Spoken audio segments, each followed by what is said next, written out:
Alright, welcome to this channel. In today's video, I'll be talking about if else statements and while loops in C programming. So I'm talking about if else statements and while loop in C programming. You can check my previous video on introduction to C. This is a follow-up of that video.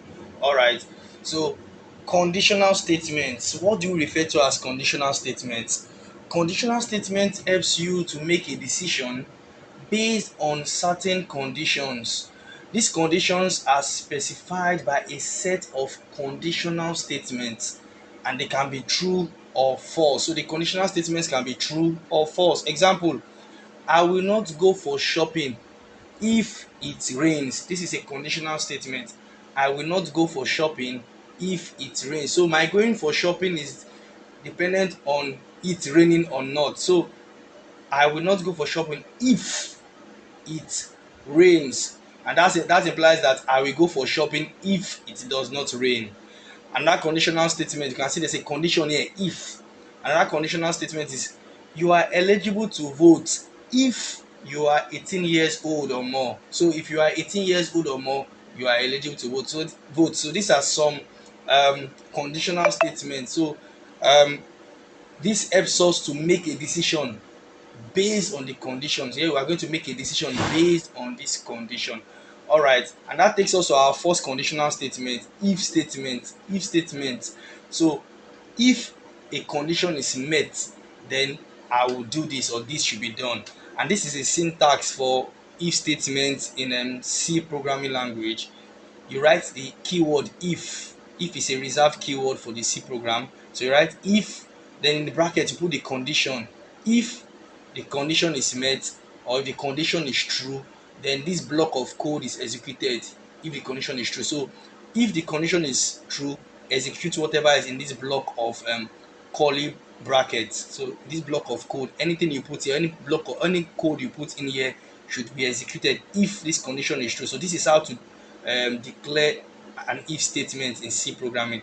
You should note that the block of code executes if the condition is true. So it's until when this condition you put here is true that whatever you have in this block of code will execute. It's, for example, if it rains, I will not go for shopping. So here the condition is it rains. If it rains, that's the condition. Then the if this condition is true that it rains, then I will not go for shopping. Of course, this is just human English. This is not what the computer understands, but I will show you with an example how to really put the conditions and how to write a block of codes in C programming language. So before I take an example, let's just look at something we call relational operators. Um, so look at the operators. This symbol here, equal to, it means equal to in programming. And if it's just one equal to, that doesn't mean that if just one, it's not equal to. That is initialized. That's like equating. But when you have two like this, it means equal to. Take note of that in programming. So when you have two, it means equal to. For example, 7 is equal to 3. Of course, that's false. So it's going to evaluate this as false because 7 is not equal to 3. So if you say 7, if you put your condition as 7 is equal to 3, it will be seen as false. And remember, if statements are only executed when the condition is true. The other one is greater than. Greater than. This is the greater than symbol. So the greater than symbol, for example, if you say 7 is greater than 3, yes, 7 is greater than 3, so it's going to evaluate that as true. So this is the greater than symbol. The other one is less than symbol. This is the less than symbol. It means less than. So if you say 7 is less than 3, it's going to evaluate that as false because 7 is not less than 3. So you see how it works. We also have this one, this exclamation sign with an equal to sign. Yeah, this is what we call not equal to. So the meaning is not equal to. So when you say 7 is not equal to 3, and that's true, yes, 7 is not equal to 3. All right, and the other one is greater than and equal to. So this means greater than, or rather greater than or equal to. Greater than or equal to. So that's greater than or equal to. And if you put it in this form, 7 is greater than or equal to 3. That's true, yes. 7 is greater than 3. That's true. Even if 7 is not equal to 3, but because one of the conditions have been met, anytime you use greater than or equal to, so far one of the condition is met, then it will evaluate it as true. So 7 is greater than 3. 7 is greater than or equal to 3. So one of the conditions must be met for it to be true, and that is what greater than or equal to means. Then we also have less than and equal to. So less than or equal to. 7 is less than or equal to 3. That's false because 7 is not less than 3 and 7 is not equal to 3. So that is going to be evaluated as false. So these are the relational operators, and these are their meanings, and these are examples. So quickly, let us take an example of where we can put the if statements to test. In this example, what we want to do is to we want to declare two numbers, and we will check a condition if the first number is greater than the second number. So if the first number is greater than the second number, it should print the first number is greater than the second number. So that's just very simple. And remember, I said all my programs will be written in this directory C program. So this is my terminal. You can use any Linux terminal to run this program. So I'll be putting all my solution in this directory C programs. I said that in my previous video. So C programs, I navigate into C programs. Now inside C programs, I want to create a new file named, let's call it if.c. So I use my vi text editor and I'll create if.c, and once I open that, my vi text editor comes up, and so I press I to enter my insert mode. You can see I'm already in my insert mode, and now I can put in a text. So I'm going to write this code, everything quickly. I'll try to be fast, then I'll explain the code. The first thing I will need to do is to include my standard um, stdio input and output library. I will explain. I explained this in my previous video, but I'll also talk about it. Then I put my comment. So I'm using the Betty style of comment. Okay, so here I'm going to write my main. What's my main function doing? It illustrates. Let's just put it illustrates the if statement. So that's what this whole program is doing. Statement. That's all I'm trying to do. Statement. All right. So I'm going to have a description. Remember, I said this. You have to put a description. In my previous video, you can check or you can do more research on Betty style of comment, Betty comment style. So this description. What is the description? Okay. Compare first number to second number,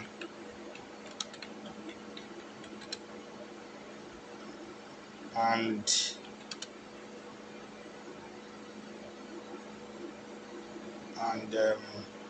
print the outcome. Normally, this editor doesn't allow more than 80 characters on the line, so I think it's good practice to if it's too long, you break it at some point, because if it's more than 80 characters, Betty is to not be Betty compliant. And so you have your return statement. All right, your return is going to return nothing, and that's 0, and that's all. Then you close your comments with this. All right, so that's all about our comments, and now you go into your real function. Of course, this is how to um, this is the block of code where your program runs your main function, and inside your main function you have this, and you have return. Okay, return nothing. Remember, our function is returning nothing, and that's return 0, and of course you end the statement with a semicolon. So this is how to this is the way your C program should be. Anything you write inside this main function, we call it the main function, is what is executed. Anything you put inside this open and close curly brackets, it's what is in your main function. So that's where your code begins. Your Once you run your code, it goes into the main function and executes everything it is inside. So what you want to do, the first thing you want to declare and initialize some variables. In my previous video, I talked about that, so you can check my video on introduction to C programming and see what I said about variables. So the first variable, let me call it first number. So int is of data type. Int is a digit, is an integer, and we call it first number. So I'll be using first underscore number, and I want to equate that to 10. So let me see, my first number is 10, and I want to declare another variable and call that variable second number. All right, so second underscore number, because you cannot have space in the declaration of a variable, and I equate that to 2. All right, so I have my first number. I've created a variable called first number, and its content is 2.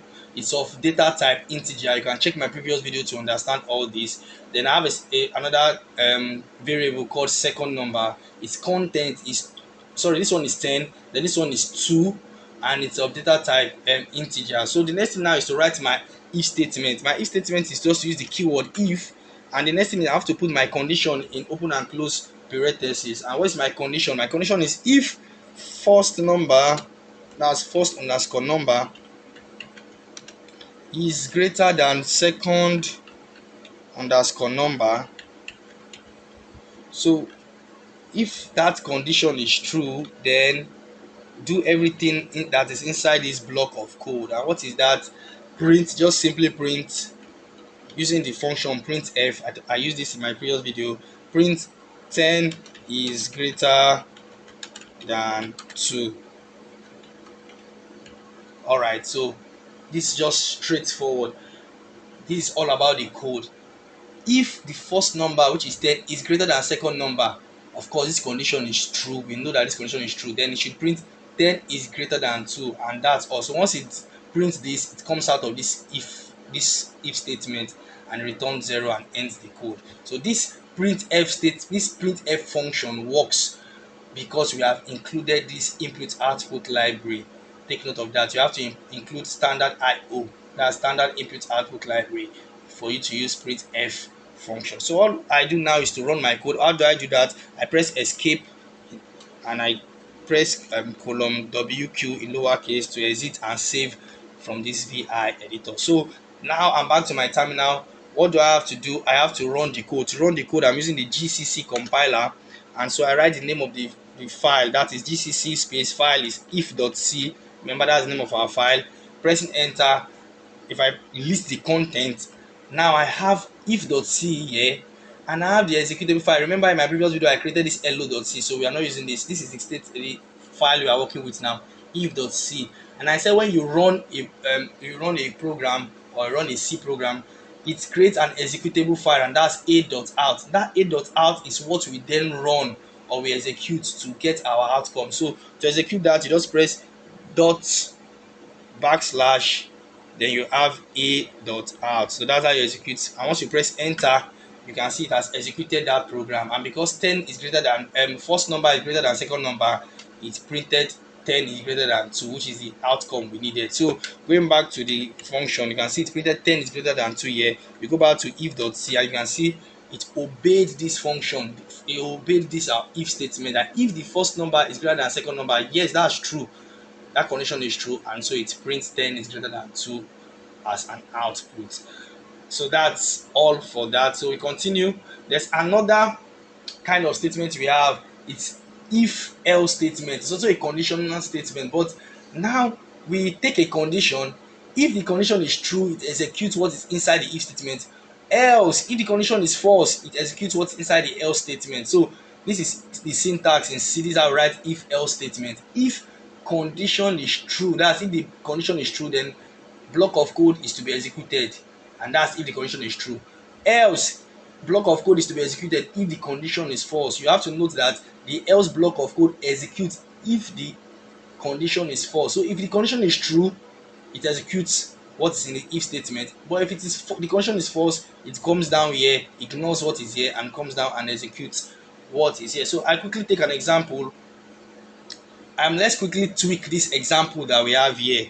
Let's just work on it and change some things. So I just simply go back here and let me change the values. Let me change, I press I to get to my insert mode. So let me change this to 2 and change this to 10. So I'm just swapping the values.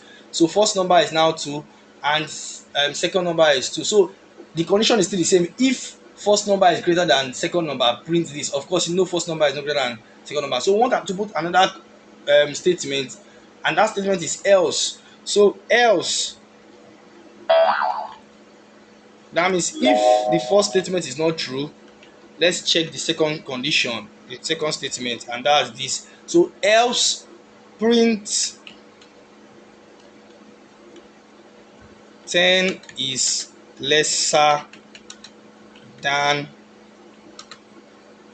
sorry, 2 is lesser than 10. Sorry, 2 is lesser than 10. All right, so put it inside. Remember, I said whatever you put inside your printf statement, I said in my previous video that in our printf function takes in a string, and strings are usually inserted inside um, double quotes. So whatever you have inside double quotes is called a string, and it prints it as a text. And so this is all about this code. Now going back to it, we have a variable called first number and it's equal to 2. The second one is second number equal to 10. Then we check the condition. If the first number is greater than second number, then print 10 is greater than 2. Of course, you know the first number is not greater than the second number. So this line of code, this condition is false, and this will not work. This will not be printed. This code block of code will not be executed. So it will jump by itself to the else statement. Okay, if this condition is false, then let's check the else statement. So if it is false, then do what is in the else statement, and the else statement is saying print 2 is less than 10. So we expect to get an answer as 2 is less than 10. So to run this code, we press escape to go into our command mode, press column WQ to save and exit. Now back to our terminal, we quickly run the code again. We are running the same file is if.c. I didn't change the file name, so I run it. All right, it's bringing out an error. That's the good thing about this program. Whenever we have an error, it brings out an error message, and from our error message you can check what the problem is. So let's quickly check. It's giving us a warning, and it's saying implicit declaration of print. Oh, it needed, instead of me to type print f, I printed print. So instead of print f, I printed print, and that's on number 23. So I just go back to my file, pressing vi if.c. So we have something we call a debugger. Anytime you make a mistake, the debugger brings out an error message. And so I go back to my code, and you can see the error here. The function should be printf, but I wrote um, print. So I just go back inside my insert mode, and I quickly change that to printf. So that's the good thing about this vi. All right, so you can see I've changed that. So I press escape to go into command mode, column WQ to exit, and I'm going to run that again using GCC. So GCC compiler, that's GCC. Then I run the file again, if.c, pressing enter. It brings another error. Let me see the error. Oh, why am I making these silly mistakes? Okay, but the good thing is that we have the error message. It said expected a semicolon before this. So after every statement, I said there must be a semicolon. So I have to go back there and correct that. I'm sure you noticed that when I was typing and you were wondering why am I making this mistake. But the good thing is that we have a compiler. So as much as possible, we try to reduce our errors. But if we make errors, the debugger tells us where you have the problem. So I was supposed to put a semicolon here to tell this that, oh, that's the end of that statement, but there was no semicolon, and it was confused about that. So I just put the semicolon now, and that everything looks fine. So I press my escape, and I go back by saving and exiting, and I do GCC again, if.c. All right, there's nothing wrong making mistakes, but able to troubleshoot your mistakes. And of course, the program runs without error this time. So when I list what I have here, you can see I already have the executable file a.out, and to run it, I press dot slash a.out. All right, so when I press enter, you can see the answer comes out 2 is lesser than 10. So that program was well executed. Now quickly, we'll check something else, and that is logical operators. Let's quickly look at logical operators before I showed you what relational operators were. But now let's look at what logical operators are. The first one is this symbol. So this is the upper sign is called double upper signs, this and this, and we call that logical and. Logical and. So that means we want to compare several statements. So if the first one is true and the second one is true, then it should execute. So For logical and all conditions must be true, all statements must be true. It could be 10 statements, 5 statements, all must be true. The first one and the second one and the third one and so on and so forth must be true for it to execute what is in the if statement. Alright, the other one is or. For or, this is the symbol vertical dashes or whatever. So this is 1, 2 join together. We call it a logical or. For a logical or statement to be true, at least one of the statements must be true. So for a logical condition, rather, all condition to be true, at least one of the statements be true. So you have a first condition, condition one or statement one or statement two or statement three. At least one of them must be true for this to be executed. Remember, for logical and all must be true, but for all, at least one must be true. Then for this is called logical not. That means the statement must not be true for it to execute. It must not be true. The logical statement or whatever statement must not be true for it to execute. This or at least one must be true, and for and all must be true. Alright, now we go back to another statement. We call it if else if statement. We've seen if statement, we've seen if else statement, and now this if statement. Still back to our general block of code. We know how to work with if statement. So if condition one is true, it should execute what is inside the if statement. Then now that's where if is come. What if you have another condition? So we use the keyword else if. So if condition one is false, we should it should execute this is true, rather we should execute what is there. But else, if condition two is the one that is true, that's when it should execute what is in this else if um block. Then if none of them is true, that's when it goes into the else block. So I come again. If the condition is true, it executes what is here. But else, if this condition is not true, then execute what is in the second condition, because they say else if give us opportunity to take another condition. So that's condition two. Then if this is false, we go into the else condition and execute. So this block of code executes if the condition is false, if if condition one is false and condition one is true, condition two is true. Then else execute if condition one and condition two are both false. If two of them are false, then else execute. But if condition one is true, the if statement gets executed. So quickly, let me quickly tweak this our program by going back into vi if.c and change some things in this program. So quickly, let me just quickly change some things in this program. I'll try to be fast so that I don't make this video unnecessarily long. And so I'll be declaring a new variable, and the variable is number. So I'll be equating number to be equal. So let me quickly type it and I will explain what I'm doing. Number is equal to 11. So this is a variable I've declared, it's an integer. And let me quickly end this and put return, because I have to have this return 0, because I'm not returning anything. So I'm returning 0. Okay, now, so I put my if condition. What is the if condition now? The first condition I want to check is if the number, that's this number that I've created, if number is greater than 5 and number is less than 10. So using my logical operation or operators rather, I'm trying to create an if statement, and the condition is okay. If the first condition, if the if number is greater than 5, I didn't type that well, so it should be if number is greater than 5, number is greater than 5 and number is greater than 10, what should you do? You should print f, and it should print number is between 5 and 10. So I put my second quote and I close it, and this time around I remember to put my semicolon to end that. So it said the first condition is if the number is greater than 5 and the number is less than 10, then it should print number is between 5 and 10. Of course, if it's greater than 5 and less than 10, it's between 5 and 10.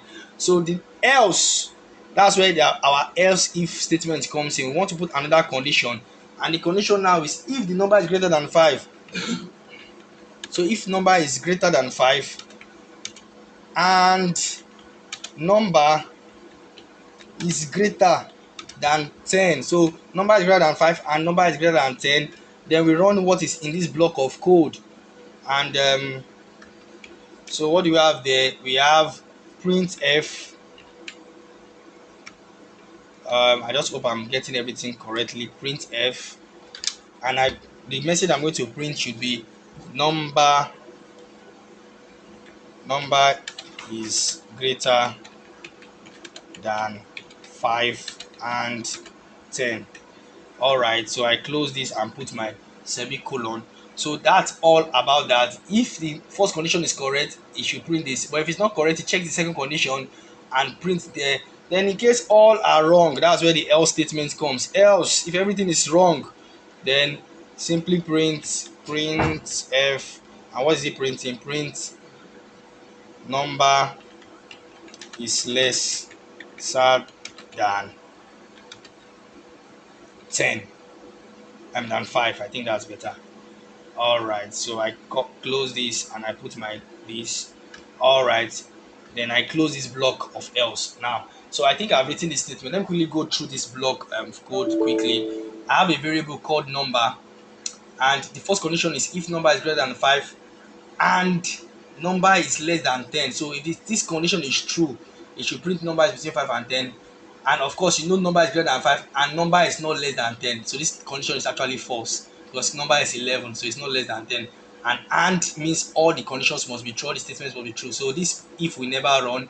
Else, if this next condition is if its number is greater than 5, yes, number is greater than 5, and number is greater than 10, yes, number is greater than 10. So this is what we expect as our answer. Number is greater than 5 and 10 should be our answer. If this condition was false, that's when this will run. But because this is not false, so this should run correctly. Let us press escape to go into command mode, column WQ to save and exit, and we do GCC. The same file is if.c, and we press enter. All right, and the program ran successfully without errors. And you can see my executable file. To run my executable file, I have ./a.out, and I run this, and you can see the answer that comes out is number is greater than 5 and 10. So that's how to work with else if statement 2. All right, back to this. I quickly want to talk about while loop. Quickly want to talk about while loop. A while loop executes a block of code as long as a specified condition is true. So we use the keyword while. This is the syntax you see. While, then we put a condition here. Once this condition is true, it continues to loop through this code. It goes through the whole code, checks again this condition true, goes through the code until when this condition becomes false before it will come out of this block of code. So it keeps looping through this code, this block of code, and comes out when the condition is false. So quickly I'll take an example. I'm going to quickly create a new file. So I call that while.c, and because of time I would not type. I'll go into my insert mode. I'd already typed this code somewhere, so I just go there and copy and paste and explain. So copy the code, then I come into my VI text editor. While in my insert mode, I paste that there. So I paste that. All right, so quickly I would like to format this. Anytime you paste, I format this by pressing escape, then I press to enter command mode, I press GG in lowercase equal to then capital G. You can do that by yourself. And lastly, I want to format this comment too, not too necessary, but I just want everything to look okay.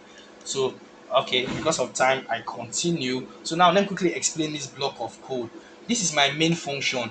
And what do I have in my main function? I declared a variable called I is the name of the variable, and I initialize it to a value 0. So 0 is inside I, and we know that I is an integer. So 0 is the content of I. So now we run our while loop, we declare our while loop, while, then I put the condition while I is less than 10. Of course I is 0, so I is less than 10, then it should continue to execute what is in this block of line. So the only time it's going to come out of this block of line is when I is equal to or greater than 10. But as long as I is less than 10 within this condition, it remains here executing the line of code inside this loop. So that's how we use a while loop. So now what do I have here? Since I is less than 10, because I is equal to 0, so I is less than 10, it prints this string. And what do I want it to print? I want it to print I is equal to the value of 10. What is the value of I? The value of I is 0. Now, in my former video, my previous video on introduction to C programming, I talked about something. I talked about format specifier. Whenever you want to receive the value of a variable in this printf function, you want to receive the value, you want to print the current value of a variable, you have to use percentage %d for integer. I said that in my previous video. For this percentage %d is a placeholder, so it holds the value of this variable. So I is equal to the value of I. What is the value of I? Is going to be inside this placeholder, inside this format specifier, telling us that, oh, it's an integer and it's bringing in a value. And this percentage sorry, this slash n means when you are done printing the value, printing whatever you need to print, go to a new line. So this is a new line character. So as time goes on, you understand all these things. But what we are doing is that we are just printing a string like a text. I is equal to the value of I. The value of I. Yes, so you have to put command. What exactly are we printing this value? That's I. So this value of I comes into this placeholder, and it prints I is equal to the value of I. And of course, the value of I is 0. So it prints I is equal to 0. Then it goes to a new line. That's the meaning of this new line. Then when it gets to the new line, the next line of code is saying this I, which is 0, should now be equal to I plus 1. So it becomes 0 plus 1. So 0 plus 1 is 1. So I will not remain 0 anymore. I will become 1. So now that I is equal to 1, it will not come out of the loop, the while loop yet. It's going to still check the condition. Is 1 less than 10? Yes, 1 is less than 10. So it's going to come again and print I is equal to the value of I, which is 1 this time. So it printed I is equal to 0 before. So now it will print I is equal to 1. So it's going to come again here and check, okay, I is I becomes I plus 1. So I becomes 1 plus 1, that's 2. It checks the condition again. Is 2 less than 10? Yes, 2 is less than 10. So it continues to print until when it gets to 10, a value that is not less than 10. That's when it's going to come out of this while loop and return 0. So I believe that is clear. If I press my escape to go into command mode, press column W key to exit and save. And so I compile this file, and the file is while.c, and it compiled without error. And of course, you can see the new file while.c, and this is the executable file a.out. So once I press to run the executable file, I press dot slash a dot out, and once I press enter, it runs it, and you can see it prints I is equal to 0. It goes to the new line. I is equal to 1, goes to new line. Continue to do this till when I is equal to 9. Then when I becomes 9, it goes to the code and sees, oh, 9 plus 1 is now 10. It checks the condition. 10 is not less than 10, and so it breaks out of the code. So if I go back to this place, you can see the code again, while.c. You can see it continues when 9 it prints I is equal to 9. It comes to this place and says, oh, 9 plus 1 is 10. Checks the condition. Is 10 less than 10? No. So it comes out of the while loop and goes here. So while loop just keeps looping through this block of code so far the conditions are true. So of course, I've already this is the example I just did now. I wrote a program that runs through a while loop 10 times. So it ran through that while loop 10 times because the condition is I must be less than 10. Remember, it's 10 times because I started from I is equal to 0. So 0 and ending at 9 is 10 times. All right. To get more tasks and solution, more tasks and answers, you can check the link in the description below. I have a link there that will take you to more tasks and answers. Thank you for watching this video. Kindly subscribe to this channel. Click on the bell notification button to be notified whenever a new video is dropped. Click on the like button. Click on the share button. Share with your friends. Thank you.